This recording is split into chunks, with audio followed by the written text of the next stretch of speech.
Diminta 50 juta demi pesta mewah untuk ipar. Tapi kutolak dan ibu mertua mengamuk lalu mengancam aku. Besoknya mereka menangis histeris saat kutarik seluruh asetku.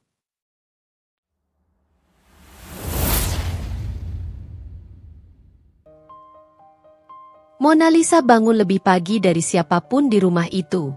Bahkan sebelum matahari benar-benar muncul, ketika udara masih dipenuhi embun tipis dan kota masih berada dalam keadaan setengah sadar, ia sudah duduk di depan meja kerjanya, merapikan beberapa pola yang semalam belum selesai ia sempurnakan. Pekerjaan sebagai seorang desainer membuatnya terbiasa dengan ritme seperti itu. Tenang di pagi hari, padat sepanjang siang, dan penuh kreativitas di malam hari. Sebagai seorang desainer terkenal, banyak orang mengira kehidupannya glamor dan santai. Di media sosial, klien sering membagikan hasil karya rancangannya, sehingga tampak seolah Mona Lisa hidup dalam dunia penuh kemewahan dan warna. Namun di balik itu, hidupnya justru penuh tanggung jawab, kerja keras, dan disiplin tinggi. Tidak ada satupun pencapaian yang ia capai secara instan. Ia memulai semuanya dari nol. Bekerja dari meja kecil di kamar kos dulu ketika ia masih mahasiswa, hingga akhirnya kini ia memiliki studio sendiri, meski tidak terlalu besar, namun cukup untuk menampung proses kerja profesional. Meski sibuk, Mona Lisa tidak pernah mengabaikan rumah. Ia membagi waktunya seimbang antara pekerjaan dan tanggung jawab sebagai istri.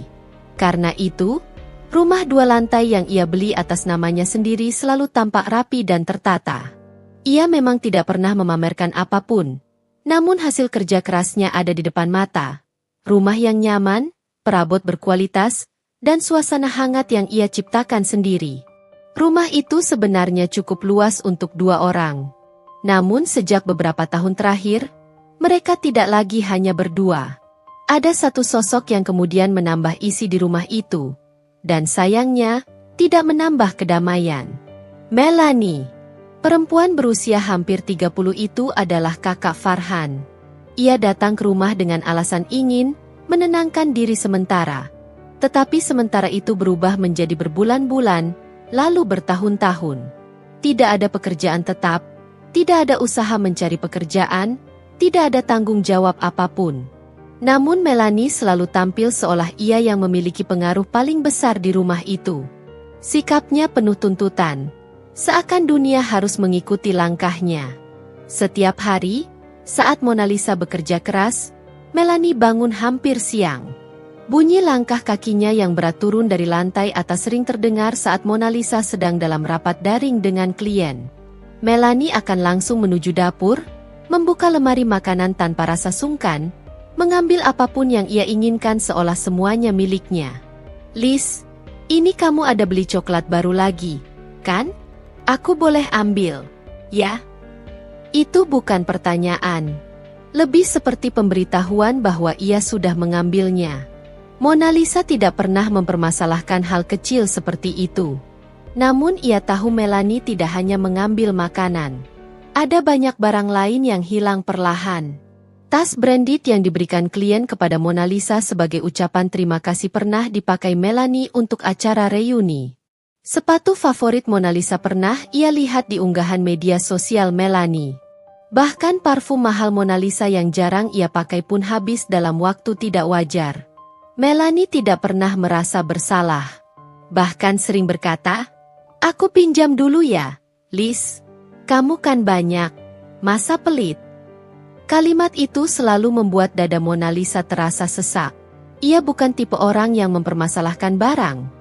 Namun ia mulai melihat pola bahwa Melanie mengambil segalanya sebagai haknya, bukan pinjaman.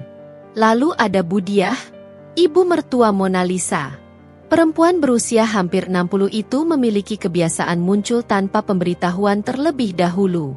Rumah Mona Lisa seolah bagian dari wilayah kekuasaan Budiah. Begitu ia datang, ia akan langsung duduk di ruang tengah dan mulai memberi komentar tentang apapun yang menurutnya tidak sesuai dengan standar keluarga besar. "Liz, kamu ini desainer. Masa rumahmu warnanya begini? Kurang hidup. Kamu kurang belajar dari keluarga kita. Harusnya lebih berani. Jangan asal nyaman saja." Atau komentar yang paling sering, "Kamu itu harus ingat, kamu bagian dari keluarga ini. Jadi jangan bertindak sesuka hati tanpa restu orang tua." Mona Lisa selalu menjawab dengan sopan. Ia tidak pernah membantah, meski jelas-jelas ia tahu komentar itu cukup merendahkan dirinya. Ia paham Budiah tidak menyukainya sejak awal pernikahan, meski alasan pastinya tidak pernah ia ketahui. Mungkin karena Mona Lisa berasal dari keluarga biasa yang hidupnya mandiri, tidak suka tergantung pada siapapun. Atau mungkin karena Mona Lisa bukan tipe menantu yang bisa disetir. Farhan, suaminya, sebenarnya bukan orang jahat. Ia pekerja keras, setia, dan memiliki sifat lembut ketika tidak terpengaruh keluarganya. Tetapi satu kelemahannya adalah ia lemah jika berhadapan dengan ibunya. Tekanan sedikit dari Budiah saja sudah membuat Farhan berubah. Ketika percakapan melibatkan ibunya, Farhan lebih memilih menuruti apapun yang diminta, meski itu merugikan diri sendiri atau istrinya. Pernah suatu hari, Mona Lisa berkata dengan hati-hati, "Han, bukannya aku tidak menerima kalau keluargamu datang. Tapi, aku merasa kita harus punya batas. Rumah ini jadi terlalu ramai, dan kadang aku tidak bisa bekerja." Farhan hanya menjawab, "Kamu kan kerja dari rumah, Liz. Harusnya tidak masalah. Lagi pula, mereka keluarga. Masa kamu tidak bisa sedikit mengalah? Ibu itu sudah tua. Liz, kamu harus lebih sabar." Mona Lisa tidak ingin memperdebatkan itu. Ia menelan keinginannya sendiri dan tetap mencoba mengerti. Namun semakin lama, ia merasa dirinya mulai kehilangan ruang untuk bernapas. Ia harus menjaga rumah tangga, menjaga pekerjaannya, menjaga suasana, menjaga hubungan dengan keluarga suaminya, dan menjaga emosinya sendiri. Semuanya dilakukan seorang diri. Pada suatu pagi yang tampak biasa, Mona Lisa duduk di studio rumahnya sambil merapikan sketsa klien. Ia mendengar suara seseorang dari lantai atas. "Liz, kamu di bawah." Suara itu milik Melanie. Mona Lisa menghembus napas pelan. "Iya, Kak. Ada apa?" "Kemarin aku bilang mau pakai mobil, kan? Kamu car-in?" "Ya. Aku mau ke mall sama temen-temenku. Nanti jemput aku sore." Mona Lisa memandang tumpukan pekerjaan di meja. Hari itu ia sebenarnya harus bertemu seorang klien penting yang datang dari luar kota. Namun ia sudah tahu Melanie tidak akan menerima alasan apapun. "Kak, hari ini aku ada meeting." "Aku?" Melanie memotong dengan nada kesal. "Ah, Liz, kamu itu kalau ditanya selalu pakai alasan meeting. Mobil itu kan dipakai bareng. Lagi pula Farhan pakai motor ke kantor hari ini. Jadi kamu tinggal pinjam mobil lain atau pesan transportasi online." Mona Lisa terdiam sejenak. Mobil itu memang atas namanya. Tapi karena rumah tangga mereka memakai sistem terbuka, ia menganggapnya sebagai aset keluarga. Namun Melanie selalu memperlakukannya seolah mobil itu haknya. "Aku usahakan, Kak," jawab Mona Lisa akhirnya. Ia tidak sanggup memulai konflik pagi-pagi. Seharian itu Mona Lisa bekerja dengan perasaan tidak nyaman. Ia terbiasa menghadapinya. Namun hari itu terasa berbeda. Ada perasaan lelah yang tidak bisa ia jelaskan. Ia merasa waktunya, tenaganya, dan bahkan privasinya direbut sedikit demi sedikit. Mona Lisa tahu dirinya kuat. Namun ia juga manusia yang memiliki batas. Saat ia sedang mengecek beberapa kain sample, ia mendengar pintu pagar dibuka keras. Itu pasti Budiah. Cara masuknya selalu sama. Terburu-buru, seolah rumah itu sudah menjadi miliknya. "Liz, kamu di mana?" teriaknya dari ruang tamu. Mona Lisa menutup mata sebentar sebelum melangkah ke ruang tengah. "Iya, Bu. Ada apa?" Budiah duduk tanpa diundang. Seraya berkata dengan suara keras, "Tadi aku lihat rumah depan lebih rapi dari rumahmu. Kamu ini kerja sebagai apa? Masa rumahmu kalah?" Mona Lisa hendak menjelaskan bahwa ia baru saja merapikan beberapa barang, namun tidak diberi kesempatan. Dan satu lagi, sambung Budiah, Melanie bilang kamu susah dimintai tolong. Itu betul? NGG. Enggak, Bu. Bukan begitu. Jawab Mona Lisa hati-hati. Aku cuma ada meeting. Meeting. Kamu itu istri. Kamu harus tahu mana yang didahulukan. Meeting bisa dijadwal ulang.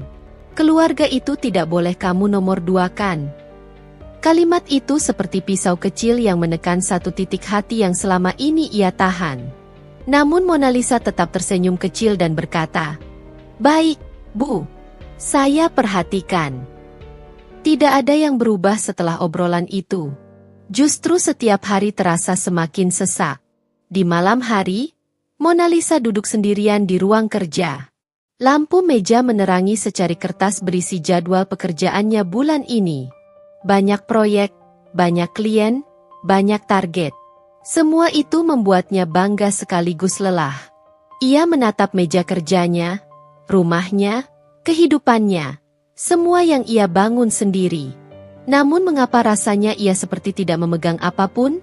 Hari-hari berikutnya berjalan seperti biasanya bagi orang luar. Namun bagi Mona Lisa, setiap langkah di dalam rumah itu terasa berbeda. Ada suasana yang samar, namun perlahan semakin jelas.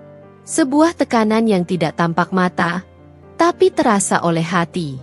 Rumah yang dulu terasa damai kini dipenuhi bisikan-bisikan kecil yang mengikis kenyamanannya dari dalam. Pagi itu, Mona Lisa sedang menyiapkan sarapan untuk Farhan. Ia memilih menu ringan karena suaminya tidak pernah makan banyak sebelum berangkat bekerja. Sementara ia merapikan piring, suara ketukan tumit Melanie terdengar dari tangga atas. "Liz, kamu buatkan aku jus jeruk yang dingin, ya? Yang kemarin itu kurang manis. Coba tambah madu sedikit." Mona Lisa berhenti sejenak. Ia menatap gelas kosong di tangannya, lalu menoleh ke arah Melanie yang sudah duduk di meja makan layaknya tamu penting. "Baik, Kak," jawabnya lembut. Farhan yang sedang merapikan dasinya memperhatikan itu. Namun ia tidak berkomentar. Ia hanya mengelus rambutnya dengan gerakan gugup kecil. Kebiasaan lamanya ketika tidak ingin terlibat. Saat Farhan duduk, Melanie langsung membuka topik tanpa memperhatikan suasana. "Han, mobil itu minggu depan aku pakai ya. Ada acara kumpul komunitas. Aku harus tampil bagus. Teman-temanku pasti lihat." Farhan menatap Mona Lisa sesaat, seakan meminta izin tanpa benar-benar menyuarakannya. Mona Lisa tahu tatapan itu, tatapan yang memintanya, mengalah saja demi kedamaian. "Iya, Kak," jawabnya lirih, meski hatinya kembali terasa terjepit. Setelah sarapan selesai, Farhan menghampirinya sebelum berangkat. "Liz, kamu jangan terlalu memikirkan ucapan Melanie. Dia itu cuma, ya, kamu tahu sendiri. Kadang dia nggak sadar." Mona Lisa memaksakan senyum. "Aku tahu, Han. Aku cuma, mungkin capek sedikit." Farhan mengangguk. Ia tidak memeluk, tidak menenangkan lebih jauh. Hanya tepukan ringan di bahu, lalu ia berjalan keluar. Mona Lisa menatap punggungnya yang menjauh, merasa jarak mereka bukan lagi beberapa langkah menuju pintu, tetapi ratusan langkah yang tidak terlihat. Siang itu, Mona Lisa duduk di ruang kerjanya sambil memeriksa katalog kain yang baru dikirim vendor. Ia benar-benar ingin fokus, karena ada 3 pesanan gaun pesta dari klien penting yang harus segera ia desain. Namun konsentrasi itu buyar begitu pintu ruangannya diketuk tanpa ritme. Melanie masuk tanpa menunggu jawaban. "Liz, kamu ada uang gak? Aku mau beli skincare." Mona Lisa mengusap pelipisnya sebentar. "Untuk saat ini aku lagi fokus menyelesaikan pembayaran vendor. Kak, kalau skincare, kakak bisa pakai yang ada dulu." Melanie mendengus. "Aduh Liz, kamu itu pelit banget.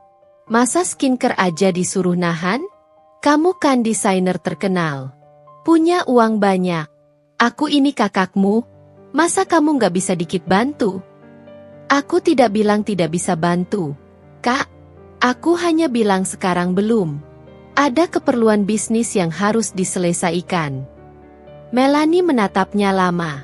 Ada sorot tidak suka di matanya. Kamu ini ya, makin lama makin beda. Ia pergi sambil membanting pintu. Mona Lisa menarik napas dalam, mencoba membuang ketegangan yang tak pernah selesai. Sore hari, saat Mona Lisa sedang memotong kain, pintu pagar kembali terbuka keras. Bu Diah datang bersama 2 tas belanja besar.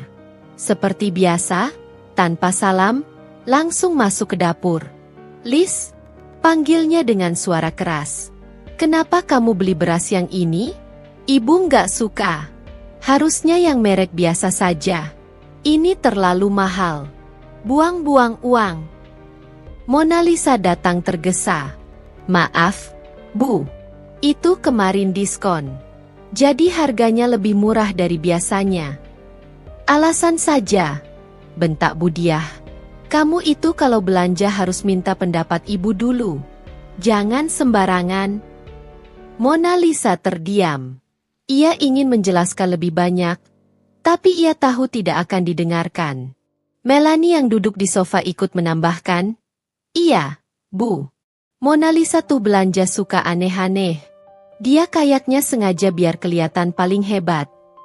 Mona Lisa menatap Melanie, namun perempuan itu berpura-pura tidak melihatnya. Aduh, Bu, aku cuma membeli sesuai kebutuhan. Tidak ada yang berlebihan, ujar Mona Lisa akhirnya. Sudah, kata Bu Diah sambil duduk. Aku kesini sekalian mau bilang sesuatu. Kamu ini istri. Kamu harus lebih tunduk sama ibu mertua. Jangan membantah. Jangan sok sibuk. Apalagi kalau ada meeting-meeting itu. Keluarga harus nomor 1. Mona Lisa menelan ludah. Iya, Bu. Saya dengar. Setiap kata yang keluar dari mulut ibu mertuanya seperti menambahkan beban ke pikirannya. Tanpa disadari, ia meremas ujung blusnya sendiri. Tanda kecil bahwa ia sedang menahan diri. Malam hari tiba. Farhan tampak lelah sepulang kerja. Namun begitu melihat ibunya, ia berusaha ceria. Ibu kesini? Kenapa nggak bilang aku jemput? Ucapnya. Aku mampir sekalian menegur istrimu ini, ujar Bu Diah. Farhan menoleh ke Mona Lisa. Ada apa lagi? Mona Lisa menghela napas pelan. Tidak ada masalah besar, Han. Ibu hanya memberi saran. Saran? Bu Diah menaikkan alis. Aku bilang dia jangan terlalu boros. Jangan terlalu sibuk. Dan jangan lupa kewajiban sebagai istri. Farhan memandang Mona Lisa seolah menunggu pembelaan. Namun Mona Lisa hanya diam. Ia lelah untuk memulai perdebatan. Farhan akhirnya berkata, Lis, kamu harus dengar ibu. Aku juga merasa akhir-akhir ini kamu terlalu fokus kerja. Rumah itu nomor 1. Mona Lisa mengangguk. Baik. Jawaban itu terdengar kecil. Namun sebenarnya menyimpan berlapis-lapis perasaan yang tidak ia keluarkan. Kecewa, lelah, dan mulai merasa sendiri. Setelah semua tidur, Mona Lisa duduk di ruang tamu sendirian. Lampu redup membuat ruangan terasa lebih sunyi dari hari-hari sebelumnya. Ia memandang dinding, sofa, meja, dan semua barang yang dibeli dari hasil jerih payahnya.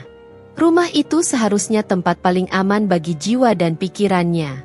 Namun entah sejak kapan, rumah itu berubah menjadi tempat yang membuatnya ingin keluar setiap hari. Tekanan itu tidak terlihat, tetapi merayap perlahan. Tidak ada teriakan keras. Tidak ada pertengkaran hebat, namun ada tatapan meremehkan, tuntutan tanpa henti, dan sikap seolah dirinya bukan pemilik rumah ini, bukan perempuan yang bekerja keras membangun kehidupan. Mona Lisa menggenggam kedua tangannya.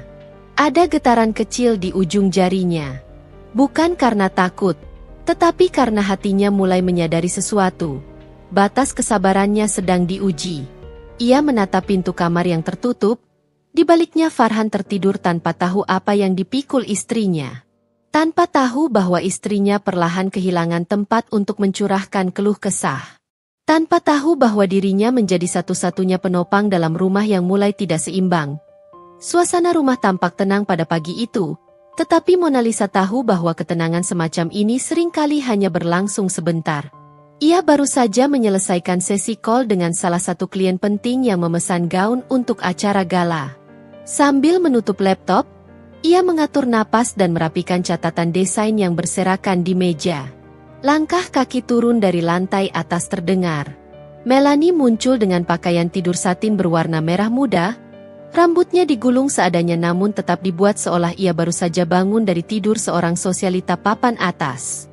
Ia menarik kursi dengan gaya percaya diri, lalu duduk sambil memainkan ponselnya. "Liz," panggilnya sambil menatap layar. "Besok aku mau meeting sama panitia acara untuk ulang tahunku. Aku butuh kamu ikut." "Ya." Mona Lisa menatapnya.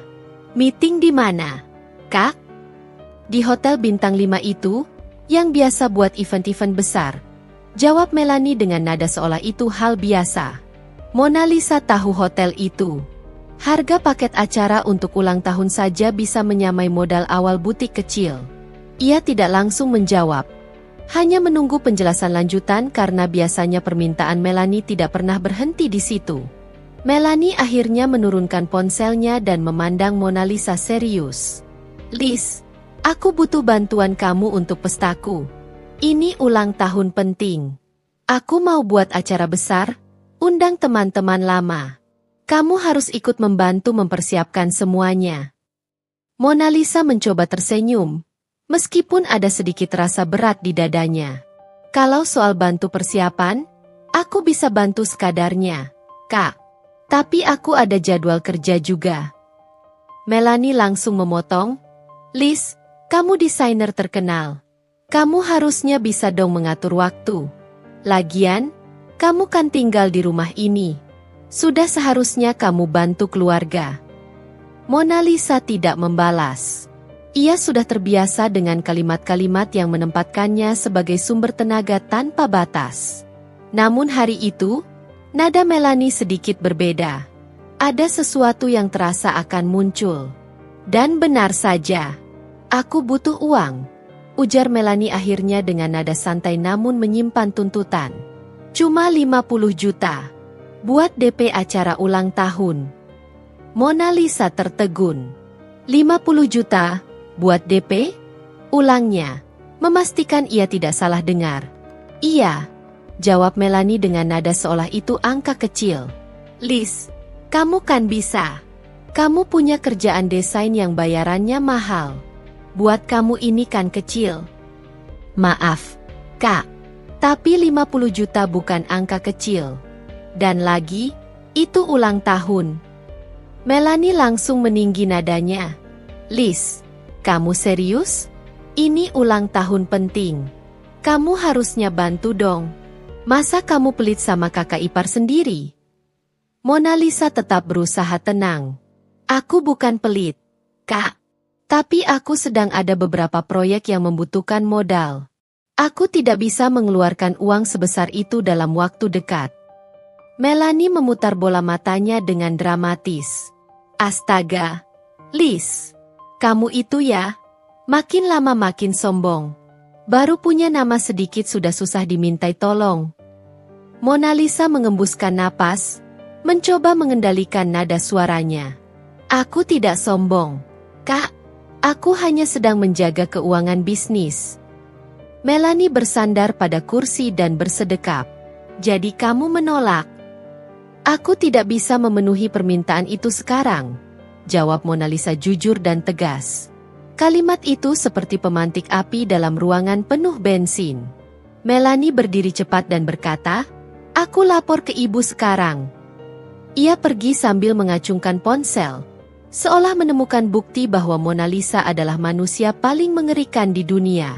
Beberapa jam kemudian, Mona Lisa sedang memotong pola kain ketika suara pintu pagar dibanting dengan keras. Hanya satu orang yang biasanya masuk dengan cara seperti itu. Bu Diah. Ia langsung masuk ruang tamu tanpa melepas sandal. Melanie mengikutinya dari belakang dengan wajah puas sepenuhnya. "Mana Mona Lisa?" teriak Bu Diah dari ruang depan. Mona Lisa menghentikan pekerjaannya dan keluar perlahan. Ada apa, Bu? Bu Diah menatapnya tajam. Kamu menolak membantu Melanie? Mona Lisa menarik napas perlahan. Bu, itu bukan bantuan kecil. Melanie meminta 50 juta untuk ulang tahun. Saya sedang... Diam, bentak Bu Diah. Kamu itu istri. Kamu harus ikut menjaga nama baik keluarga suami. Kalau Melanie mau bikin pesta mewah, kamu harusnya mendukung. Masa kamu biarkan keluarga suamimu malu? Melanie ikut menimpali. Iya, Bu. Tadi aku minta baik-baik, tapi dia malah nolak. Katanya uangnya dipakai buat bisnis. Seakan-akan pesta ulang tahunku ini tidak penting. Mona Lisa berusaha tetap tenang meski suara hatinya mulai bergetar.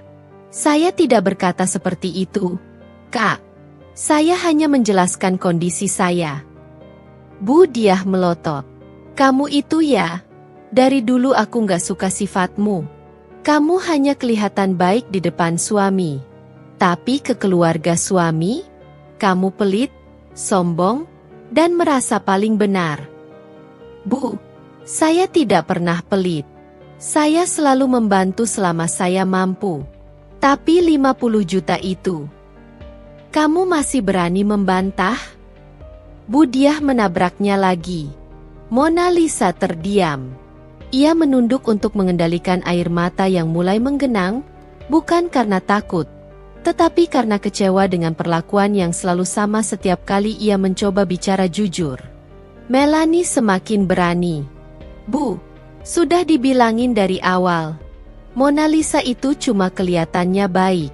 Aslinya ya gitu. Mona Lisa menatap Melanie dengan lembut, bukan dengan amarah. Kak, saya sudah banyak membantu kakak selama ini. Saya tidak pernah mengungkit. Melanie mencibir keras. Ya kamu kan punya uang. Masa aku nggak boleh minta? Kamu keluarga juga kan?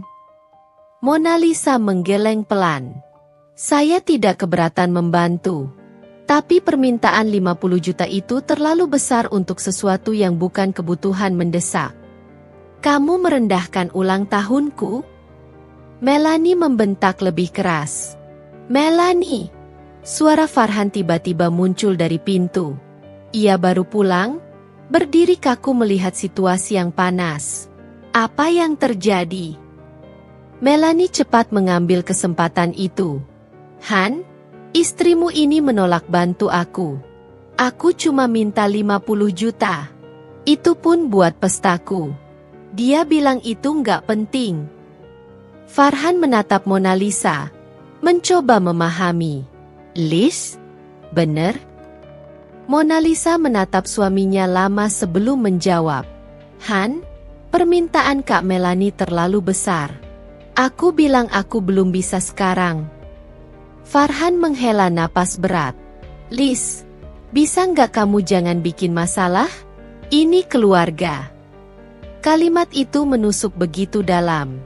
Mona Lisa memandang Farhan dengan rasa tak percaya. Han, aku tidak bikin masalah. Aku hanya menjelaskan kondisi. Ya sudah, tapi kamu kan bisa jelaskan baik-baik, ujar Farhan tanpa mempertimbangkan perasaan istrinya. Kamu itu kelihatan menghindar. Seakan nggak mau bantu. Melanie langsung memeluk lengan ibunya. Tuh kan, Bu? Farhan saja bilang begitu. Bu Diah mengangkat dagunya dan memandang Mona Lisa penuh kemenangan. Kalau kamu merasa keberatan memberi 50 juta, mungkin kamu sudah lupa diri sebagai istri. Sudah lupa siapa keluarga suamimu. Mona Lisa mencoba tersenyum kecil agar tidak terlihat rapuh. Saya tidak lupa siapa keluarga saya. Saya hanya ingin keputusan yang masuk akal. Kalimat itu membuat Bu Diah semakin naik pitam. Masuk akal. Kamu ngomong apa, Liz? Kamu itu istri, bukan bos di rumah ini. Kamu harus patuh. Farhan tidak menghentikan ibunya. Ia hanya memijat pangkal hidungnya. seolah hanya merasa terganggu oleh keributan, bukan oleh ketidakadilan. Mona Lisa tahu ia sedang berdiri sendirian. Ruangan itu seperti berubah menjadi tempat persidangan di mana semua orang menjadi hakim, dan ia selalu kalah sebelum sempat bicara. Setelah situasi mereda, Farhan menghampirinya di kamar ketika Melanie dan Budia sudah duduk di sofa sambil menggosipkan hal lain. Farhan menutup pintu dan berkata, "Liz, sebenarnya kamu bisa bantu sedikit saja. Nggak perlu 50 juta. Tapi minimal jangan bikin mereka tersinggung." Mona Lisa menatapnya dengan mata yang mulai merah. "Han, aku tidak menolak karena tidak mau membantu. Aku menolak karena itu angka besar dan tidak mendesak. Aku cuma minta pengertian sedikit." Farhan menghela napas. "Kamu itu terlalu sering pakai logika. Ini keluarga, Liz. Keluarga itu pakai perasaan." Mona Lisa terdiam. Kalimat suaminya menyadarkan satu hal. Logikanya selalu salah, emosinya tidak dianggap, dan kebaikannya tidak pernah terlihat. Farhan akhirnya keluar tanpa memberikan solusi, tanpa memberikan dukungan, tanpa memberikan pelukan seperti dulu. Mona Lisa berdiri di tengah kamar, memegang perutnya seolah ingin memastikan dirinya masih kuat. Ada sesuatu yang mulai retak. Bukan hanya antara dirinya dan keluarga suami, tetapi juga antara dirinya dan Farhan. Mona Lisa sudah mencium tanda-tanda tidak baik sejak semalam. Farhan pulang terlambat. Wajahnya berat seperti memikul sesuatu yang tak ingin ia ucapkan. Ia mencoba tersenyum, tetapi sorot matanya tak sanggup menyembunyikan tekanan. Mona Lisa memilih diam, menahan diri agar tidak memancing konflik. Ia tahu, ketika Farhan sudah terlihat seperti itu, berarti ada campur tangan keluarga besar yang kembali masuk ke kehidupannya. Pagi itu, matahari bahkan belum benar-benar naik ketika bel rumah berbunyi beberapa kali, keras dan terburu-buru. Suaranya memantul di ruang tamu yang masih setengah gelap.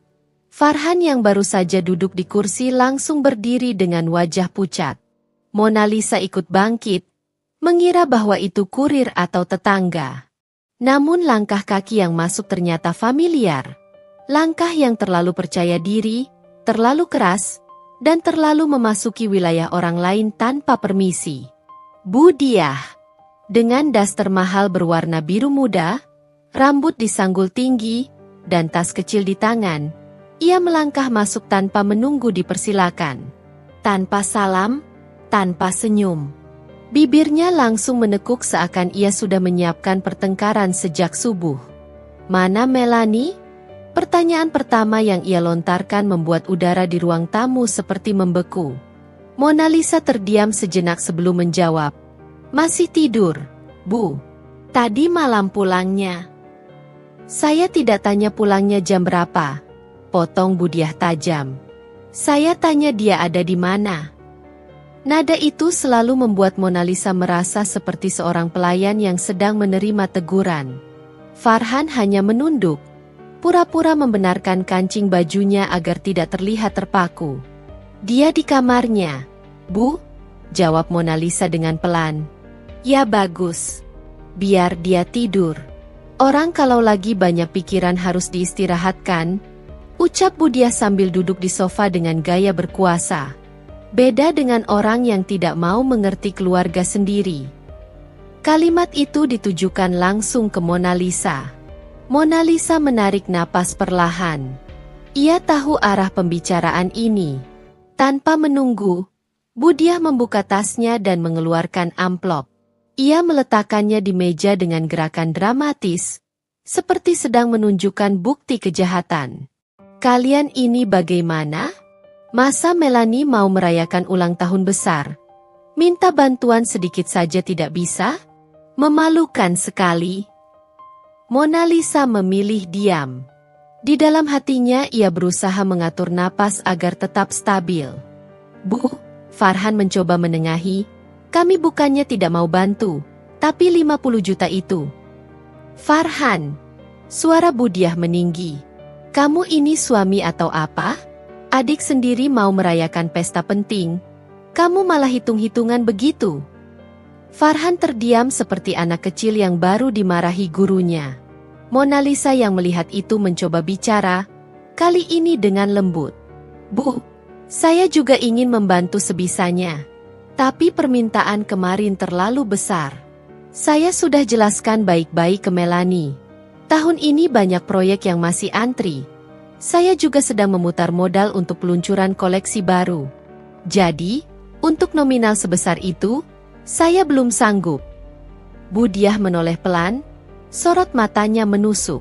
Saya tidak percaya kamu tidak punya uang.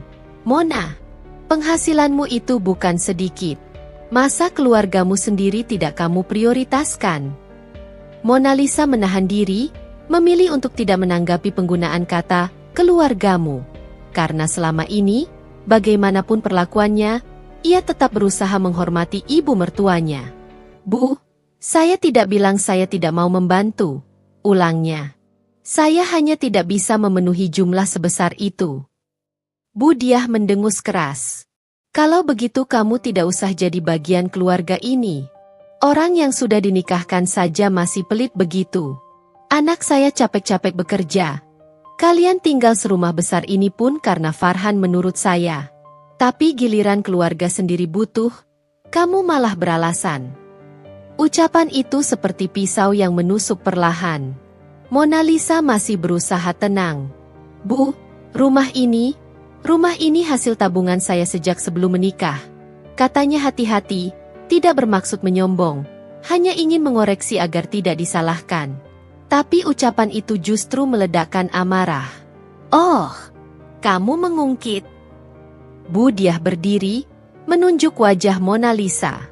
Berani sekali kamu bicara begitu di depan saya. Kamu itu menantu, bukan majikan di rumah ini. Selama ini saya diam bukan berarti saya tidak tahu siapa yang sebenarnya sok berjasa. Farhan langsung maju. Bu, cukup. Mona tidak bermaksud. Diam, Farhan, tegurnya keras. Kamu juga ikut berubah gara-gara istrimu ini. Saya tidak didik kamu seperti itu. Suasana rumah berubah jadi tegang. Bahkan udara pun terasa berat. Mona Lisa menelan rasa sakit yang menumpuk di dadanya. Ia teringat bagaimana dulu, sebelum menikah, Budiah selalu bersikap manis.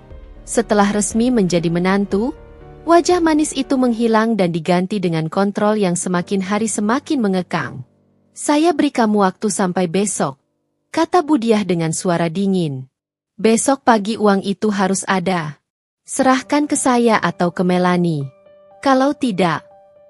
Ia berhenti, menatap tajam pada Mona Lisa. Kamu keluar dari keluarga ini.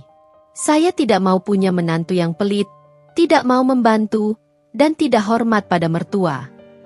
Farhan tampak syok. Bu, tidak bisa begitu. Kenapa tidak bisa? Dia kan cuma numpang nama keluarga kita.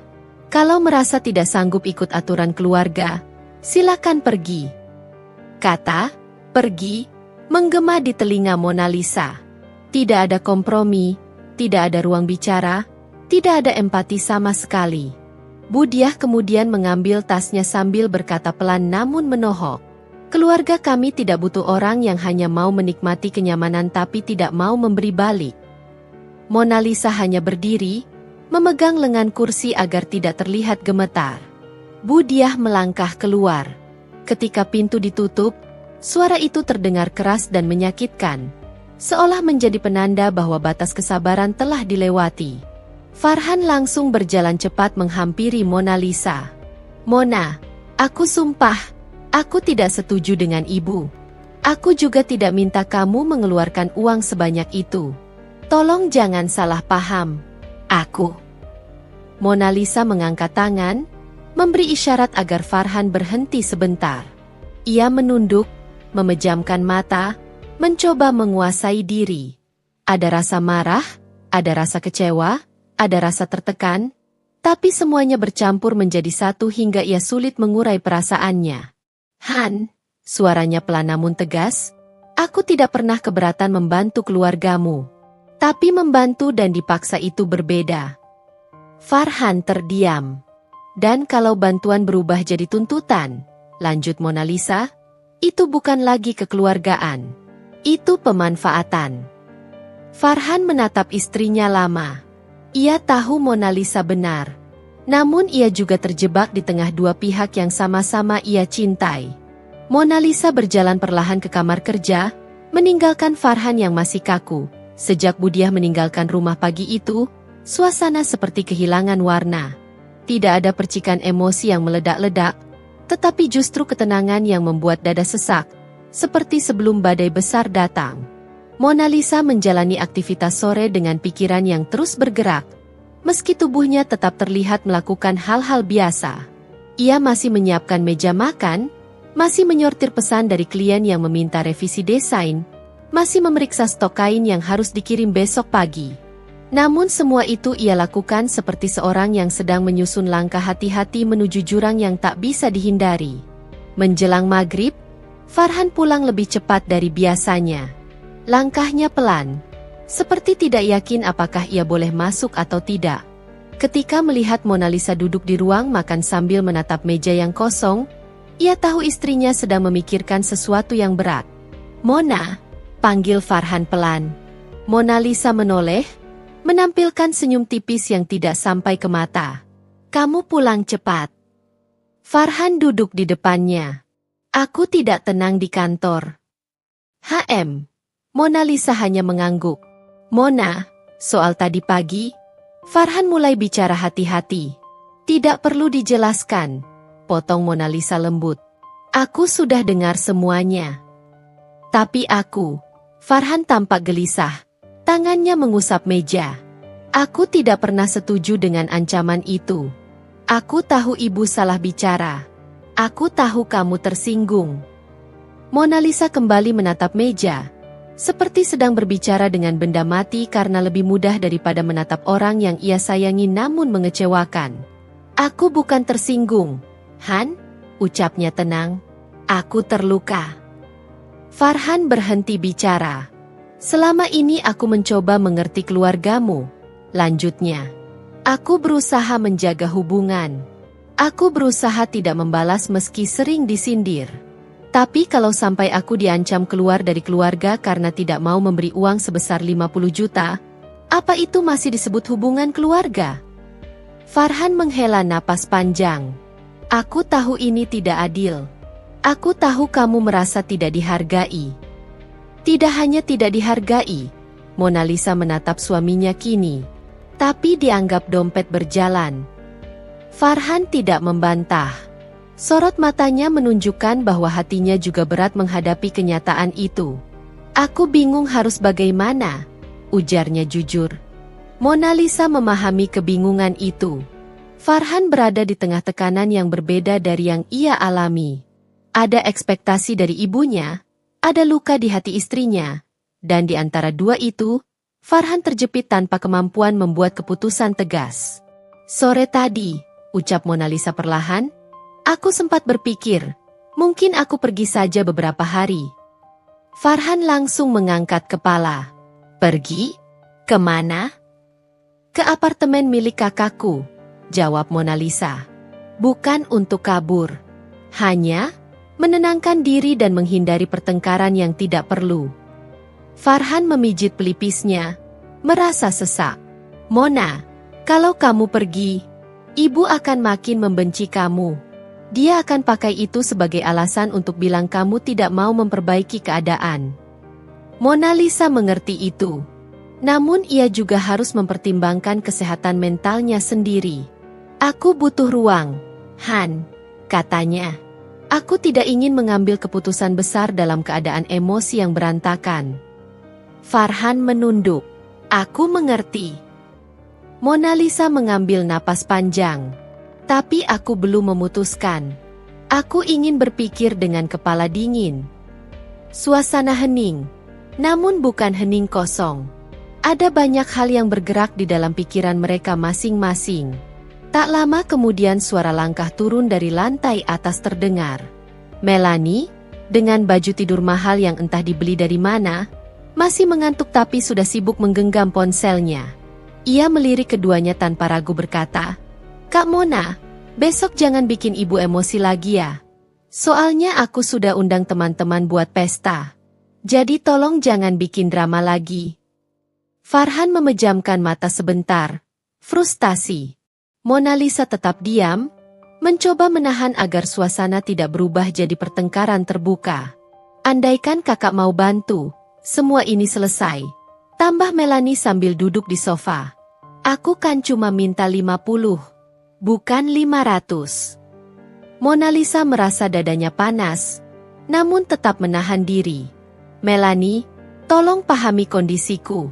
Aku bukan menolak membantu, tapi jumlahnya." "Ah sudahlah," potong Melanie sambil melambaikan tangan. "Kakak mau cari alasan apa lagi? Mau bilang koleksi baru? Mau bilang modal kurang? Kamu itu desainer terkenal. Masa sih uang segitu saja tidak punya?" Kalimat itu membuat Farhan berdiri spontan. "Melanie, cukup." Melanie terlihat terkejut, namun tidak benar-benar menyesal. "Aku hanya bilang kenyataan," balasnya.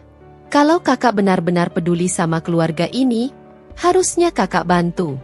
Bukan malah bikin ibu marah-marah dari pagi." Farhan menatap adiknya tajam. "Kamu tidak tahu apa yang kamu bicarakan." Melanie berdiri, menatap Farhan balik. "Kakak cuma membela istrimu. Padahal dia jelas-jelas lebih sayang uangnya daripada keluarga suaminya." Mona Lisa akhirnya bangkit dari kursinya. Ia tidak marah, tapi ketegasannya muncul dalam setiap kata. "Melanie," katanya tenang namun tegas, "aku sudah banyak menolong kalian tanpa hitungan. Selama kamu tinggal di sini, aku tidak pernah menuntut apapun. Tapi kalau bantuan berubah jadi kewajiban yang harus dipenuhi, itu sudah bukan permintaan lagi." "Terserah," gumam Melanie sambil naik kembali ke lantai atas. "Besok aku tetap butuh uang itu. Kalau tidak, ibu yang turun tangan lagi." Ketika suara langkah Melanie hilang di atas, Farhan menatap Mona Lisa dengan wajah kusut. "Mona, aku capek," gumamnya. "Aku juga," jawab Mona Lisa pelan. Malam itu mereka duduk bersebelahan di ruang tamu yang remang. Tidak ada yang membuka televisi. Tidak ada yang memainkan ponsel. Mereka hanya diam, tenggelam dalam pikiran masing-masing.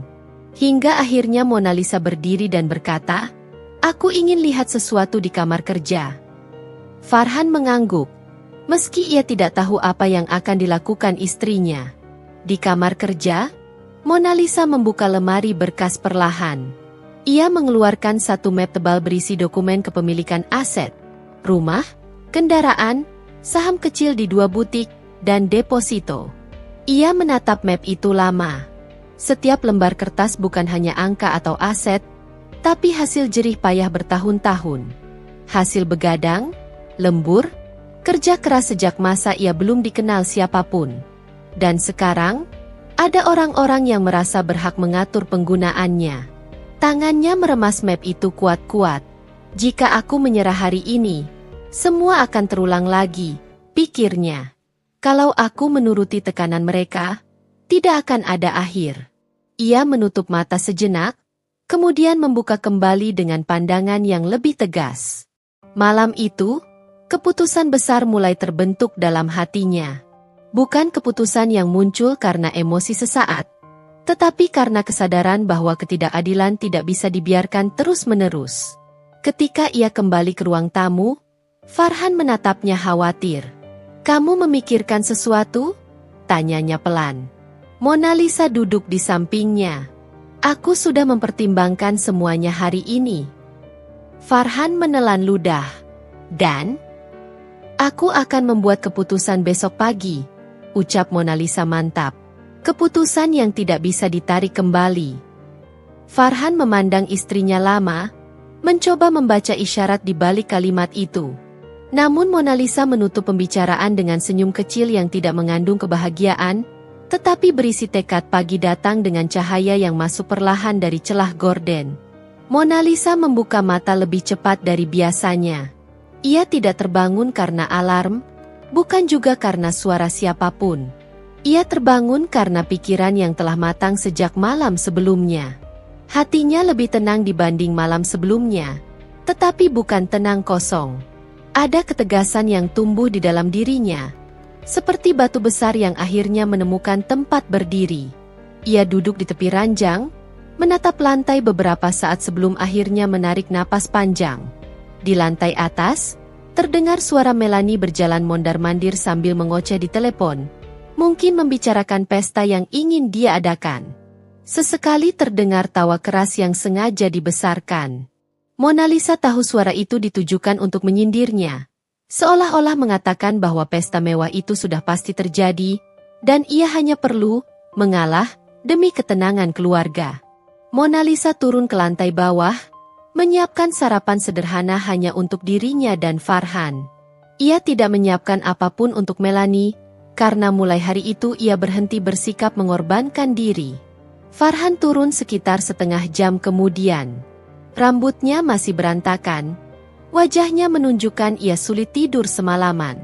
"Kamu bangun pagi sekali," ujarnya. "Aku memang harus bangun lebih cepat dari biasanya. Ada hal penting yang akan kulakukan hari ini," jawab Mona Lisa. Farhan duduk, menatap istrinya dengan raut bingung. "Mona, soal kemarin, aku masih merasa semuanya memanas terlalu cepat. Mungkin kita bisa bicara lagi dengan ibu dan Melanie. Mungkin kalau kamu..." Mona Lisa memotong dengan halus. "Han, aku sudah bicara terlalu sering. Tapi mendengar? Tidak pernah ada yang mendengar." Farhan terdiam. "Itu benar." Mona Lisa menyelesaikan sarapan dan merapikan piring tanpa banyak kata. Setelah itu, ia masuk ke kamar kerja dan mengambil map biru yang semalam ia lihat. Map itu berisi seluruh bukti kepemilikan aset yang ia bangun dari kerja keras bertahun-tahun. Rumah yang mereka tempati saat ini, mobil yang digunakan Farhan untuk berangkat ke kantor, bahkan peralatan butik rumahan Melanie, semuanya ada jejak uang Mona Lisa di dalamnya. Tetapi hari itu bukan tentang membuktikan siapa yang menghasilkan lebih. Hari itu tentang menegaskan batas. Farhan berdiri di pintu kamar kerja sementara Mona Lisa memegang map itu di tangan. "Jadi ini keputusanmu?" tanya Farhan. "Ya," jawab Mona Lisa tanpa ragu. "Kamu mau pergi dari rumah ini?" Mona Lisa menatap suaminya. "Aku tidak pergi dari rumahku. Aku hanya ingin mengambil ulang kendali atas hidupku." Farhan terdiam. Kata, "rumahku," membuat dadanya seperti ditarik. "Kamu bisa pilih ikut bersikap dewasa bersamaku," lanjut Mona Lisa, "atau membiarkan keluargamu terus mengendalikan rumah tangga kita. Hari ini aku akan menentukan batasnya." Farhan menghela napas panjang, seperti seseorang yang kehabisan alasan untuk menunda kenyataan. Mona Lisa mengambil tasnya, mengenakan outer sederhana, dan bersiap pergi. "Aku pergi ke kantor pengacara dulu," katanya. "Setelah itu ke notaris." Farhan menelan ludah. "Akan sekeras itu?" Mona Lisa bosan dengan pertanyaan yang sama. "Han, aku terlalu lama mengalah." Tidak ada nada marah, tidak ada suara tinggi, tetapi ketegasan dalam suara Mona Lisa lebih menggetarkan daripada teriakan siapapun. Mona Lisa tiba di kantor pengacara langganannya, seorang perempuan profesional bernama Santi. Ruangan itu berdesain minimalis, sunyi, dan membuat siapapun merasa aman. Santi menyambut Mona Lisa dengan senyum penuh pengertian. "Kalau kamu datang sepagi ini, pasti ada hal serius," ujar Santi sambil mempersilakan duduk. Mona Lisa membuka map biru itu di atas meja. "Aku ingin mulai mengatur ulang semua aset atas namaku." Santi mengangguk. "Kamu ingin memisahkan secara resmi aset pribadi dengan harta bersama?" "Betul. Bahkan sebagian besar harta bersama itu berasal dari penghasilanku. Aku tidak ingin melepas semuanya begitu saja." Santi memeriksa lembar demi lembar. "Ini akan memakan waktu beberapa hari, tapi prosesnya bisa berjalan lancar." Kamu ingin semua akses keuangan yang selama ini dipakai keluargamu ditutup? Mona Lisa menjawab mantap. Ya, semuanya. Saat Santi mengetik dokumen yang diperlukan, Mona Lisa duduk diam, namun ia tidak lagi merasa bingung. Untuk pertama kalinya dalam beberapa tahun, ia merasa dirinya kembali hidup, bukan sekadar mengikuti arus. Setelah dari kantor pengacara, Mona Lisa menuju kantor notaris. Ia menandatangani dokumen penegasan aset, memblokir akses pihak lain terhadap rekeningnya, dan mulai menata ulang struktur kepemilikan rumah. Rumah itu sejak awal dibeli dengan uangnya. Akta memang atas nama Mona Lisa. Namun selama ini ia selalu menganggap rumah itu milik bersama karena ia ingin Farhan merasa dihargai. Tetapi perlakuan keluarga Farhan membuatnya sadar, kebaikan tanpa batas akan berubah menjadi peluang bagi orang yang tidak mengetahui batas. Usai menyelesaikan urusan tersebut, ia keluar dari kantor notaris sambil membawa koper dokumen baru. Angin siang menyapu rambutnya, membuatnya merasa seperti seseorang yang baru saja membuka pintu besar ke arah kehidupan yang lebih jernih. Ia membuka ponsel dan mengirim pesan singkat kepada Farhan. Aku sudah menyelesaikan semuanya. Kita perlu bicara malam ini. Farhan membalas cepat. Mona, kamu serius? Mona Lisa hanya mengetik. Sangat. Ia kemudian kembali ke mobil, duduk sejenak, dan menatap langit. Untuk pertama kalinya dalam waktu lama, Mona Lisa tidak merasa terpojok. Ia tidak merasa kecil. Tidak merasa kalah. Sebaliknya, ia merasa dirinya tumbuh menjadi seseorang yang lebih kuat daripada yang pernah ia kira. Sore hari, ketika Mona Lisa pulang, rumah tampak lebih ramai dari biasanya. Melanie sedang berdiri di ruang tamu dengan gaun pesta murahan yang terlihat mahal hanya jika dilihat dari jauh. Ia sedang memamerkan gaun itu pada Budiah melalui video call. Mona Lisa masuk tanpa mengeluarkan suara. Tetapi ketika Melanie melihatnya, ia langsung menatap dengan sinis. Kak Mona pulang, kata Melanie sengaja lantang. Pasti bawa kabar baik dong. Udah siap bantu 50 juta buat pestaku. Mona Lisa meletakkan tas dan map biru itu di meja. Ia tidak menjawab langsung. Jangan diam gitu dong, ujar Melanie sambil mendekat. Kakak kan sudah mikir-mikir. Masa sih masih belum ada keputusan? Mona Lisa menatapnya dengan pandangan tenang yang membuat Melanie sedikit mundur tanpa sadar. Suara Budiah dari ponsel makin nyaring. Mona, kamu sudah mikir belum? Jangan bikin malu keluarga Farhan. Mona Lisa pelan-pelan mengambil ponsel Melanie, mengarahkannya ke dirinya sendiri, dan berkata jelas ke kamera. Saya sudah memikirkan semuanya, Bu. Budiah tersenyum puas. Ya sudah, kasih saja uangnya. Mona Lisa tersenyum tipis. Justru itu, Bu. Hari ini saya sudah membuat keputusan besar. Keputusan yang tidak bisa dibatalkan. Budiah tampak bingung. Keputusan apa? Mona Lisa meletakkan ponsel di tangan Melanie kembali, lalu berkata dengan nada yang sangat tenang dan dewasa. Mulai hari ini, semua aset dan akses finansial yang selama ini kalian gunakan sudah saya tutup. Rumah ini sepenuhnya kembali menjadi wilayah saya. Mobil, tabungan, dan fasilitas apapun yang berasal dari uang saya, tidak lagi bisa dipakai atau diminta seenaknya. Melanie seperti kehilangan suaranya. Ponsel hampir jatuh dari tangannya. Apa maksud kakak? Suaranya terputus. Mona Lisa menatapnya dengan tatapan yang tidak bisa digoyahkan. Maksudku jelas. Aku berhenti menjadi sumber uang untuk kalian. Kak, kamu keterlaluan. Melanie memekik. Ini rumah keluarga.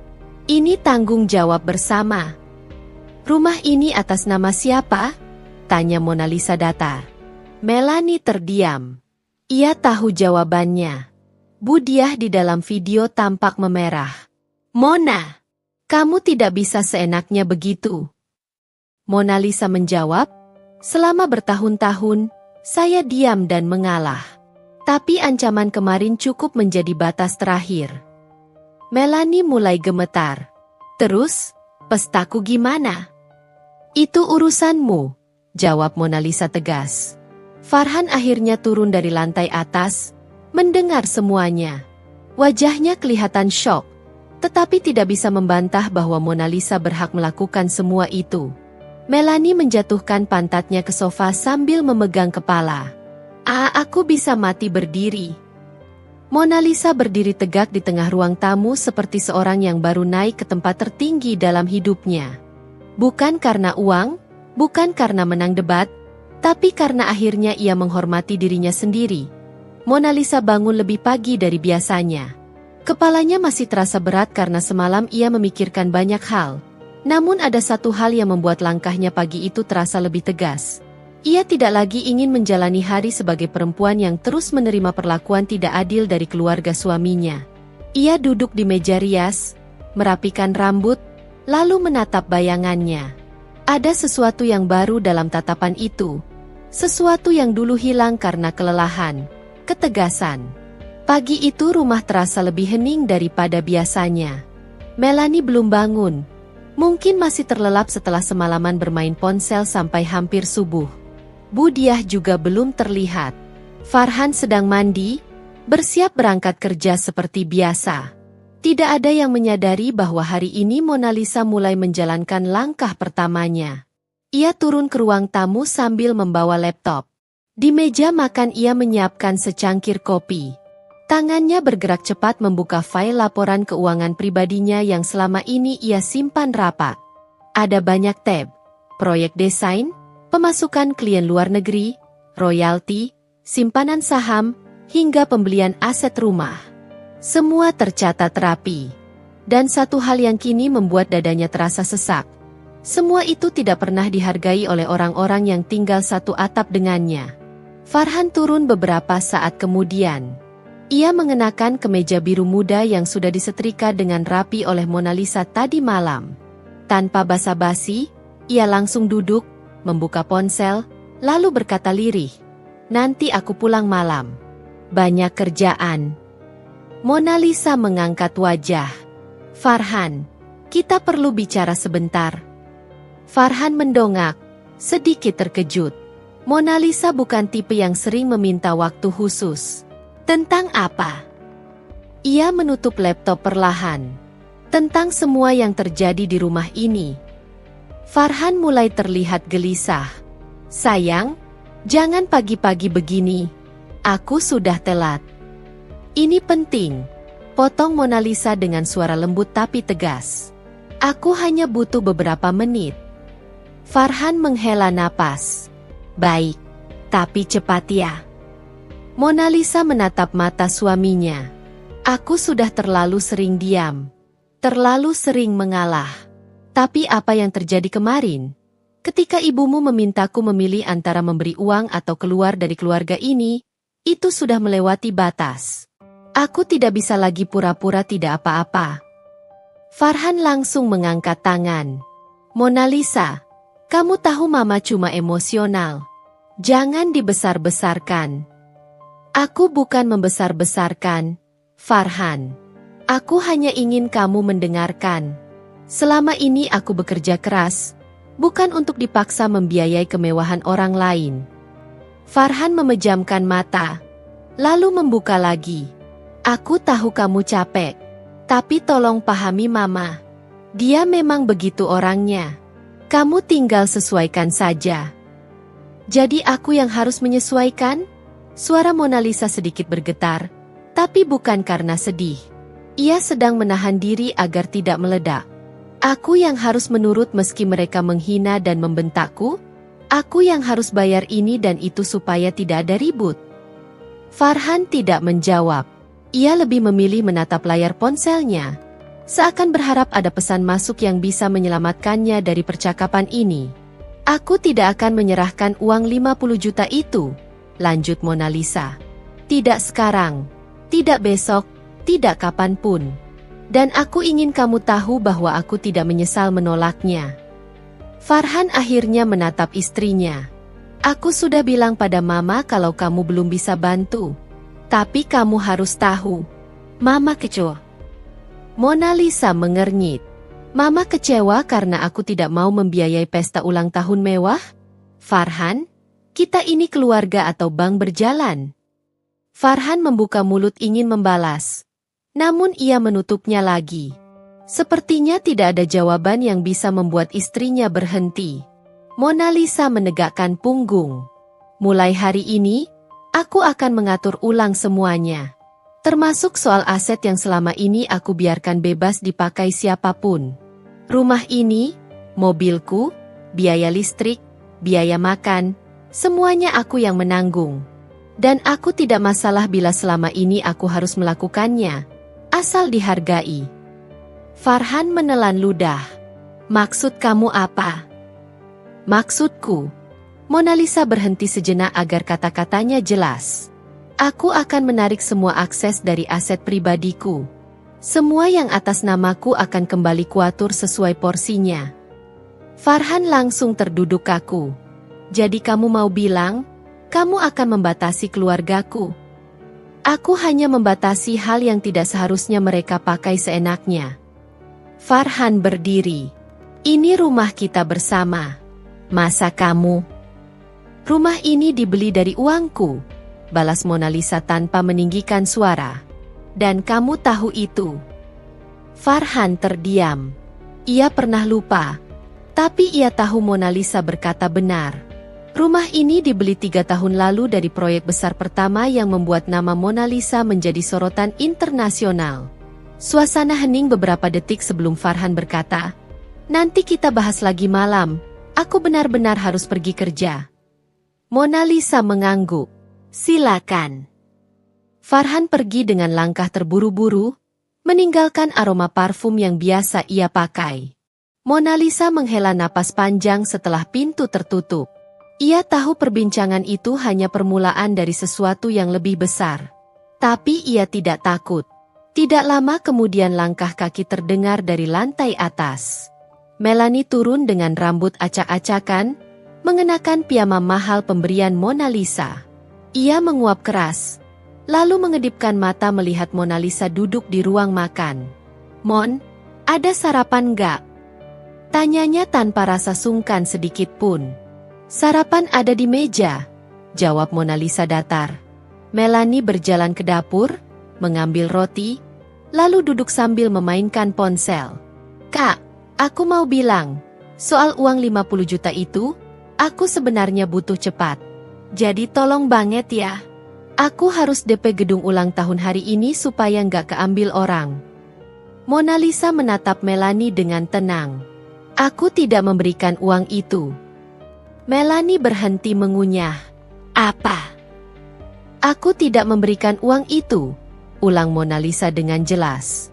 Melanie memutar bola matanya.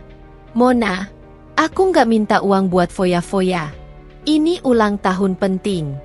Aku harus kelihatan bagus di depan teman-teman. Masa aku, Melanie anak keluarga terpandang, ulang tahunnya cuma makan di rumah?" Mona Lisa menatapnya lama. "Melanie, kamu tidak bekerja. Kamu tidak berusaha menghasilkan apapun. Kamu hanya ingin pesta agar terlihat kaya. Itu bukan tanggung jawabku." Melanie langsung membanting garpu. "Mona, kamu pelit ya. Kamu itu kaya. Tapi masa bantu saudara sendiri saja sulit? Mama bakal marah kalau tahu kamu begin." Mona Lisa berdiri perlahan. "Kalau kamu mau lapor, silakan. Aku tidak takut." Melanie terpaku. Ia tidak pernah melihat Mona Lisa bicara setegas itu. Biasanya Mona Lisa masih berusaha meredam keadaan, tapi kali ini auranya berbeda sama sekali. "Aku mau bilang sesuatu," lanjut Mona Lisa tanpa mengalihkan tatapan. "Mulai hari ini, aku akan membatasi semua penggunaan asetku. Aku tidak melarang kalian tinggal, tapi aku mengatur ulang semuanya. Tidak ada lagi pemakaian mobilku tanpa izin. Tidak ada lagi belanja pakai uangku dari kartu tambahan. Tidak ada lagi tagihan yang kalian tumpangkan ke namaku." Melanie langsung berdiri. "Nggak bisa gini." "Bisa. jawab Mona Lisa singkat. Melanie menahan emosi. Tapi Mama. Bilang saja pada Mama, potong Mona Lisa. Aku siap bicara langsung. Melanie membuka mulut, menutup lagi, lalu menghela napas keras. Aku nggak percaya kamu berubah kayak gini. Mona Lisa menatapnya dengan tenang. Aku hanya kembali menjadi diriku yang dulu. Melanie memandang Mona Lisa seperti melihat orang asing. Kemudian ia menghentakkan kaki dan berjalan kembali ke kamar. Menghentak pintu keras-keras, Mona Lisa duduk kembali, menatap laptopnya. Tangannya bergerak mantap membuka folder baru berjudul Pengaturan Aset dan Akses. Ia mulai menuliskan daftar prioritas, mencatat semua langkah yang harus ia lakukan, dari bank hingga notaris. Pagi berlanjut dengan ketenangan yang janggal. Setelah Melanie menghilang ke kamarnya, rumah itu menjadi sunyi. Seolah menahan napas menunggu sesuatu yang akan terjadi. Mona Lisa duduk kembali di ruang kerja kecil yang ia susun sendiri di pojok ruang tamu. Di sana ia mulai mengatur ulang dokumen-dokumen penting yang selama ini menumpuk. Ia mencatat setiap aset, setiap pengeluaran, setiap tagihan. Semuanya disusun rapi. Ada perasaan lega saat ia menyaksikan betapa banyak hal yang sudah ia lakukan selama ini. Ia bukan hanya pencari nafkah tambahan. Ia adalah fondasi utama rumah ini, meski tidak pernah ada yang mengakui. Belum lama ia tenggelam dalam pekerjaannya, suara pintu depan terbuka keras. Langkah kaki yang ia kenal sangat baik masuk ke rumah. Suara khas sandal yang menyeret-nyeret lantai itu membuat jantungnya langsung tahu siapa yang datang. Bu Diah. Mona Lisa. Panggilnya dengan nada tinggi bahkan sebelum melepas sepatu. Mona Lisa menutup laptop perlahan dan berdiri. Ia tidak ingin melarikan diri, tidak ingin sembunyi. Ia ingin menghadapi semuanya di ruang terbuka, tanpa ada yang disembunyikan. Bu Diah berjalan masuk dengan wajah tegang dan mata memelotot. Ia tidak sendiri. Di belakangnya, Melanie mengikuti sambil melipat tangan di dada.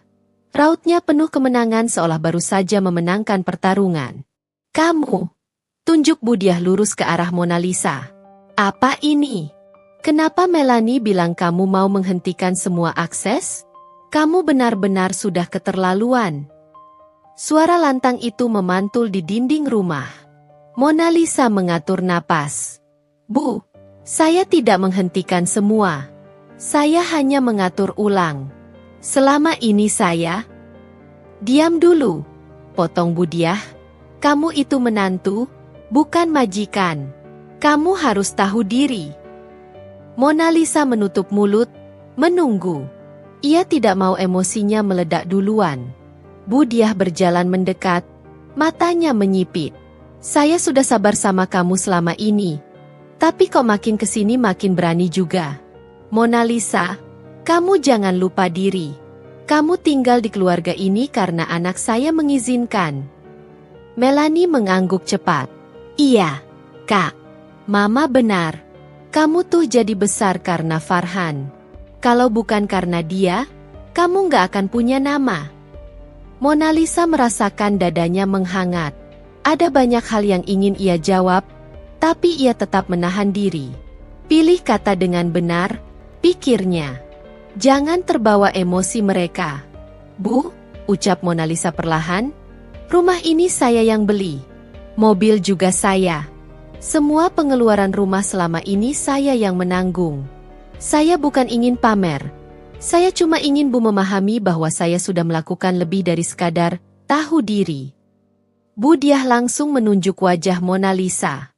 Saya tidak peduli. Kamu itu istri. Dan sebagai istri, kamu harus ikut aturan suami dan keluarga suami.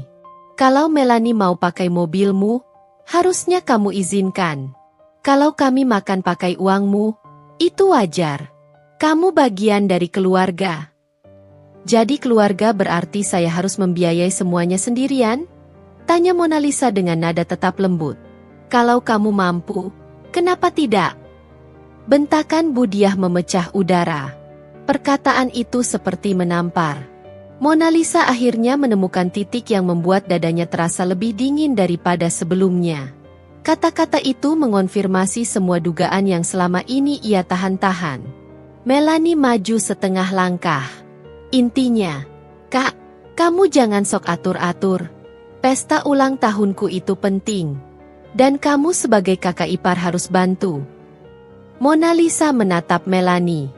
"Melanie, aku bukan penanggung jawab hidupmu." Melanie langsung menjerit. "Mama, lihat kan? Dia sombong." Budiah mengangkat tangan hingga Mona Lisa mundur selangkah. "Mulai hari ini, kamu belajar sedikit menghormati keluarga suami. Kamu jangan banyak aturan. Kalau kamu tidak mau bantu, kamu keluar dari rumah ini." Kata itu akhirnya keluar. Kalimat yang kemarin hanya ancaman kini dilontarkan tanpa ragu. Melanie tampak mengangkat dagu sambil tersenyum puas. Seakan menunggu Mona Lisa tersungkur dan menangis meminta maaf. Namun sesuatu terjadi. Mona Lisa tidak gemetar. Tidak menangis. Ia hanya berdiri diam sambil menatap lurus Budiah. Tatapannya seperti cermin besar yang memantulkan seluruh perlakuan buruk yang selama ini ia telan tanpa suara. "Bu," ucap Mona Lisa, "kalau saya harus keluar dari rumah ini, berarti Bu mengakui bahwa rumah ini bukan milik saya." Budiah terdiam sepersekian detik. "Ya, kamu tinggal di sini sebagai istri Farhan." "Kalau begitu," lanjut Mona Lisa, "Bu tidak masalah bila saya mengembalikan semua ini pada nama saya." Budiah tersentak. "Apa maksudmu?" Melanie menggigit bibir. "Kak Mona, jangan lebay." Mona Lisa mendekat selangkah. "Saya berbicara fakta, bukan emosi. Rumah ini atas nama saya. Mobil yang kalian pakai juga atas nama saya. Kartu belanja yang kalian gunakan, limitnya dari rekening saya." Budiah memerah. "Kamu mengancam?" "Saya tidak mengancam," jawab Mona Lisa dengan suara tenang namun tegas. "Saya hanya menjelaskan kondisi sebenarnya. Kalau saya keluar, saya keluarkan semua yang milik saya.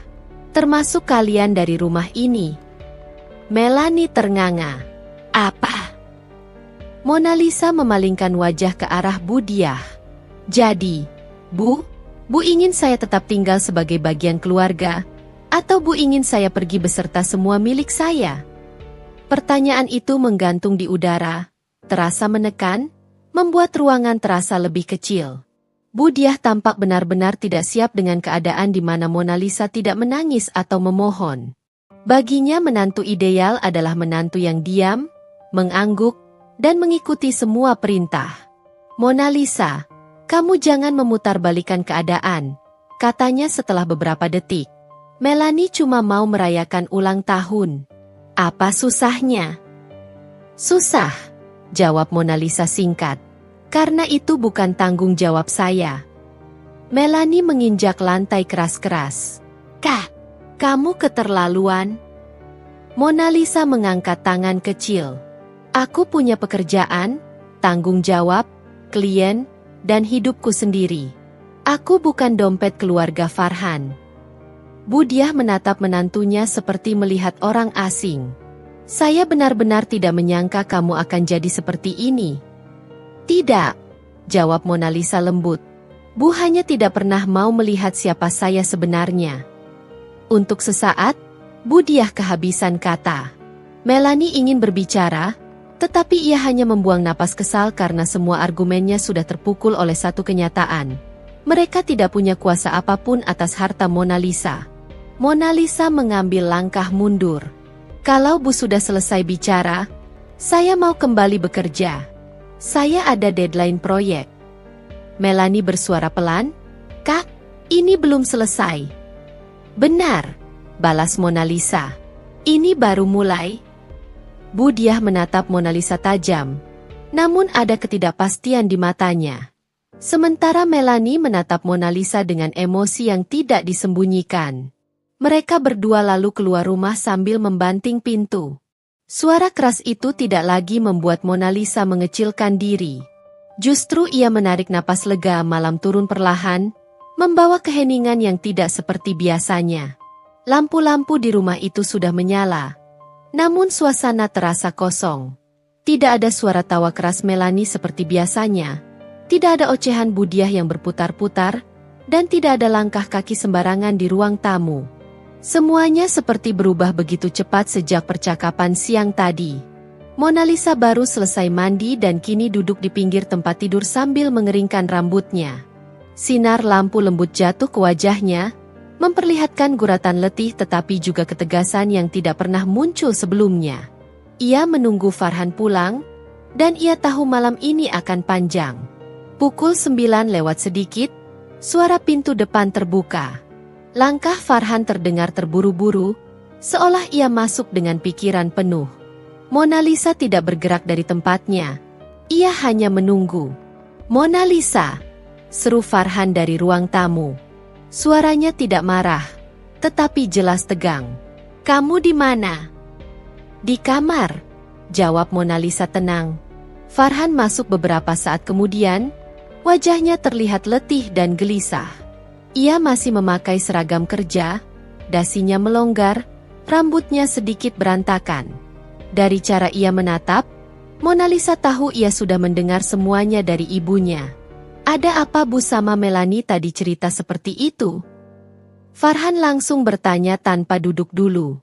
"Mereka bilang kamu ngancem mau usir mereka dari rumah." Mona Lisa menghela napas pelan. Ia tidak suka kata ngancem. Tapi ia juga tidak terkejut Farhan akan berpihak pada keluarganya tanpa menanyakan penjelasan dulu. "Aku tidak mengancam," jawab Mona Lisa lembut. "Aku hanya menjelaskan fakta. Kalau aku harus keluar dari keluarga ini, tentu aku harus menarik semua yang memang milikku." Farhan berjalan mondar-mandir kecil seolah pikirannya sedang kacau. "Maksudmu apa sih? Kenapa harus bawa-bawa rumah segala? Kamu tuh istri. Kamu tinggal di sini karena aku suamimu." "Aku tinggal di sini karena aku membeli rumah ini dari hasil kerja kerasku," balas Mona Lisa. "Nama rumah ini di akta, Farhan. Kamu tahu itu?" Farhan berhenti berjalan. Matanya membesar sedikit. Meski ia mencoba menutupi keterkejutannya. Ia tahu benar apa yang Mona Lisa katakan adalah kebenaran, tetapi ia tidak suka bagaimana kenyataan itu muncul saat sedang ditekan keluarga. "Kenapa kamu ngomong kayak gitu? Kamu mau rendahin aku?" seru Farhan. Mona Lisa menggeleng pelan. "Tidak ada niat begitu. Tapi kamu harus tahu posisi kita sebenarnya. Selama ini kamu membiarkan keluargamu memakai semua yang aku beli. Memakai semua uangku tanpa batas. Padahal kamu tahu aku yang bekerja paling keras." Farhan menatap istrinya lama. Dalam tatapannya ada campuran gengsi yang terluka dan rasa bersalah yang berusaha ia sembunyikan. "Aku cuma nggak mau Mama sakit hati," katanya lirih. "Mama cuma minta kamu bantu Melanie sedikit. Kenapa kamu harus melebih-lebihkan sampai mau tarik aset segala?" Mona Lisa menatap Farhan tanpa berkedip. "Sedikit? 50 juta adalah sedikit, menurutmu?" Farhan membuka mulut. Namun tidak ada kata yang keluar. "Mama bilang kamu keterlaluan," lanjutnya. "Kamu bikin Melanie malu. Kamu bikin masalah kecil jadi besar." Mona Lisa mendekat satu langkah. "Justru itulah masalahnya, Farhan. Kamu tidak melihat apa yang aku rasakan. Kamu hanya melihat apa yang keluargamu rasakan. Setiap kali ada masalah, aku diminta mengalah. Setiap kali Melanie ingin sesuatu, aku diminta memberikan. Setiap kali ibumu tidak suka sesuatu, aku yang harus berubah. Selama bertahun-tahun aku menahan, berharap kamu melihat apa yang aku lakukan." Farhan duduk di tepi tempat tidur, memegang kepalanya. "Aku capek, Mona. Aku capek jadi penghubung kalian. Kenapa sih kalian gak bisa akur?" Mona Lisa menutup mata sejenak, menahan emosi yang kembali muncul. "Karena kamu tidak pernah berdiri di tengah. Kamu selalu berdiri di sisi mereka." Farhan menatapnya. "Aku cuma berusaha hormat sama orang tua." "Dan selama itu berjalan," ujar Mona Lisa pelan tetapi tegas, "kamu lupa menghormati istrimu sendiri. Kata-kata itu membuat ruangan menjadi sunyi. Farhan tidak langsung menjawab. Ia hanya duduk mematung, seolah ucapannya baru saja menembus lapisan-lapisan perasaan yang selama ini ia tekan.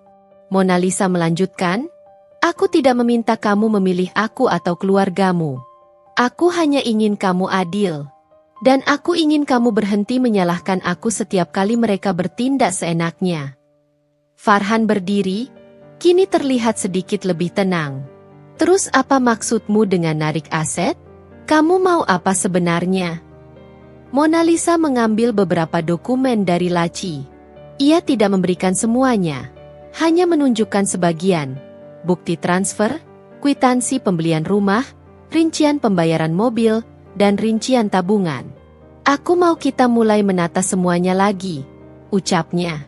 "Aku tidak mau lagi keluarga kamu bebas memakai uangku. Kalau mereka butuh sesuatu dan kamu sanggup, silakan kamu bantu. Tapi jangan libatkan aku. Mulai sekarang, aku menjaga batas." Farhan memandangi dokumen itu lama. Ada rasa tidak terima di wajahnya, tetapi juga rasa malu. Ia bukan tidak tahu fakta ini.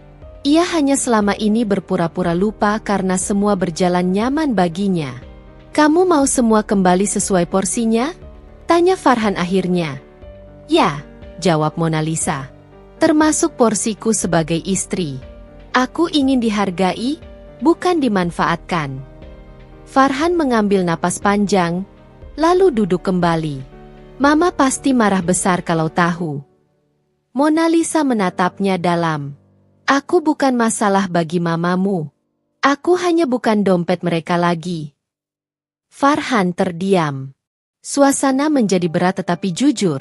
Seperti dua orang akhirnya membuka topeng masing-masing setelah sekian lama menahan diri. Setelah beberapa menit, Farhan berkata dengan suara kecil, "Aku butuh waktu mikir." Mona Lisa mengangguk. "Ambil waktumu." Farhan bangkit dan keluar kamar. Langkahnya berat, seperti seseorang yang baru saja mengetahui bahwa fondasi hidupnya selama ini berdiri di tempat yang rapuh. Mona Lisa tetap berdiri di tengah kamar, menatap pintu yang baru saja tertutup di belakang suaminya. Ia tidak merasa menang. Ia hanya merasa jujur untuk pertama kalinya. Langkah-langkah Mona Lisa semakin mantap setiap harinya. Setelah rumah tangga yang ia perjuangkan selama bertahun-tahun runtuh bukan karena kekurangannya, melainkan karena serangkaian tuntutan tidak masuk akal dari Melanie dan perlakuan semena-mena dari Budiah, ia akhirnya menemukan dirinya kembali. Bukan dalam bentuk yang sama, bukan pula dalam keadaan lemah seperti dulu, melainkan dalam sosok yang jauh lebih matang, lebih kuat, dan lebih peka terhadap nilai dirinya sendiri. Hari-hari setelah keputusan besar itu tidak serta-merta berjalan mulus. Ada kalanya Mona Lisa duduk dalam keheningan kamar kontrakan barunya, mendengar suara kipas angin berputar lambat sambil menatap tikar tipis tempat ia beristirahat.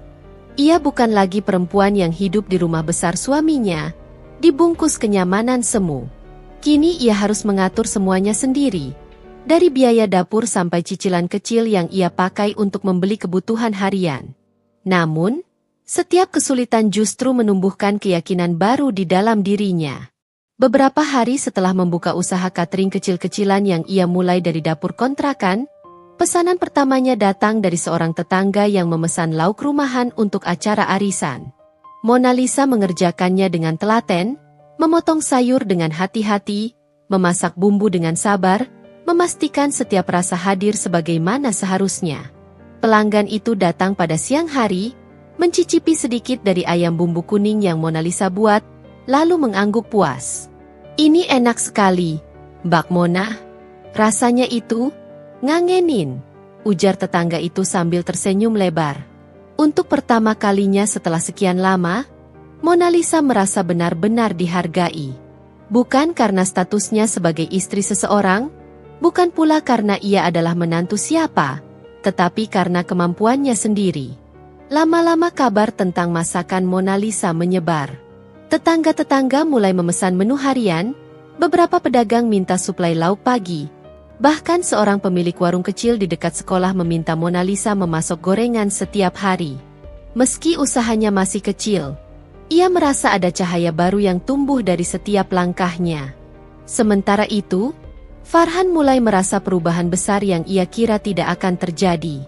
Semakin Mona Lisa menjauh, semakin ia merasa kehilangan sesuatu yang selama ini ia anggap akan selalu ada. Makanannya kini seadanya, rumah berantakan tanpa tangan cekatan Mona Lisa, dan sikap Melanie mulai memperlihatkan wajah aslinya. Dari yang semula manis dan mengiyakan segala hal, kini menjadi mudah menuntut, marah, dan kesal ketika Farhan tidak bisa memenuhi hal-hal kecil yang dulu selalu Mona Lisa tangani tanpa banyak bicara. Budiah pun tidak lagi bersikap setegas sebelumnya.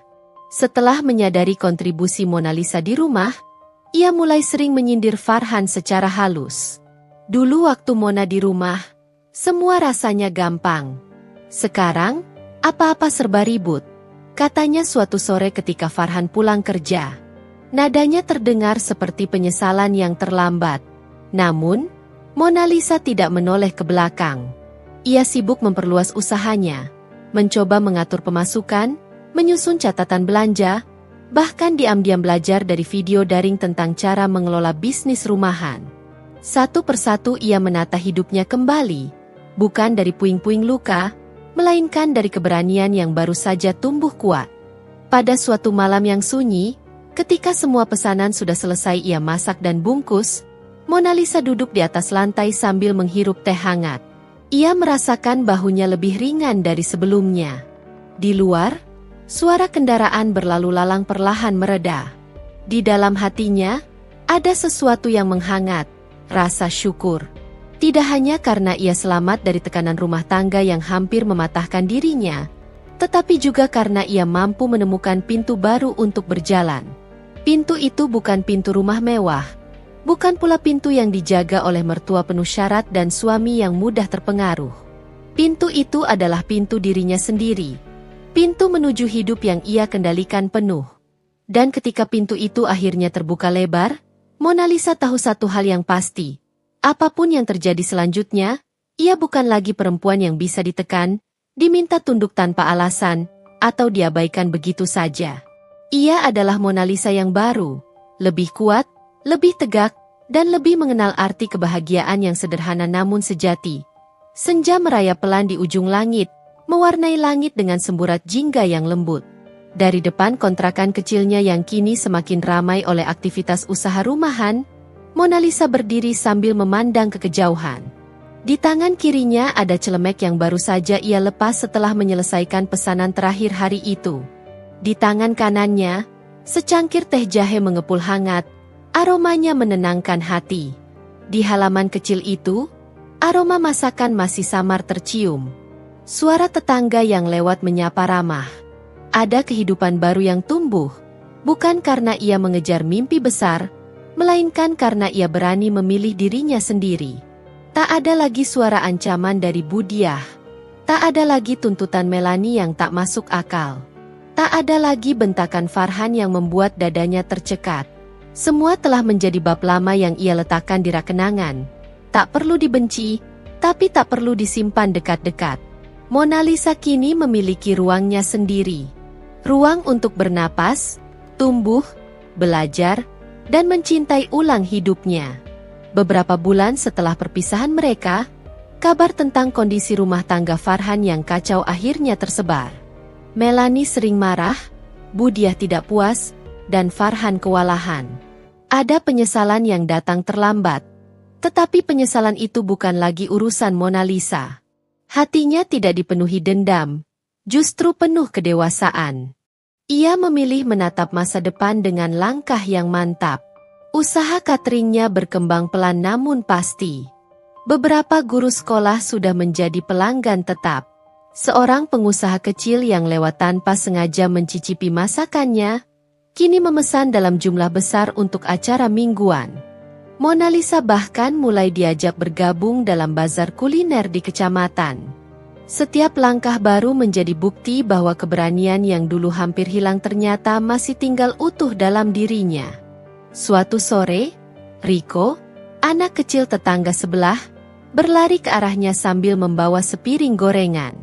"Mbak Mona, ini Mama suruh kasih buat Mbak," Katanya terima kasih sudah sering bantuin, ujar bocah itu polos. Mona Lisa mengusap kepalanya sambil tersenyum. Sampaikan ke Mama. Sama-sama. Ia tidak pernah menyangka bahwa kesendirian bisa membuka pintu kehangatan sosial yang lebih luas. Dulu ia hidup serumah dengan banyak orang tetapi merasa sendiri. Kini ia tinggal sendiri. Namun justru dikelilingi perhatian tulus orang-orang sekitar.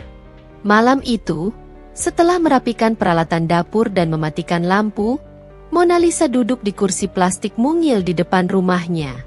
Angin malam bertiup pelan, membawa ketenangan yang tak pernah ia rasakan sebelumnya. Ia menutup mata sejenak. Dalam keheningan itu, ia mengetahui sesuatu yang sangat penting. Ia tidak gagal. Ia tidak kalah. Ia hanya akhirnya memilih jalannya sendiri. Dan jalan itu membawanya pulang. Bukan pulang ke rumah orang lain, melainkan pulang kepada dirinya yang sesungguhnya. Mona Lisa tersenyum tipis, lalu membuka matanya kembali.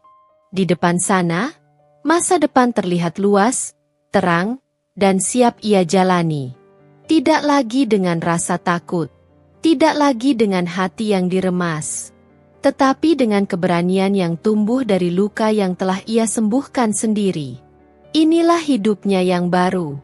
Dan Mona Lisa siap melangkah jauh. Selesai.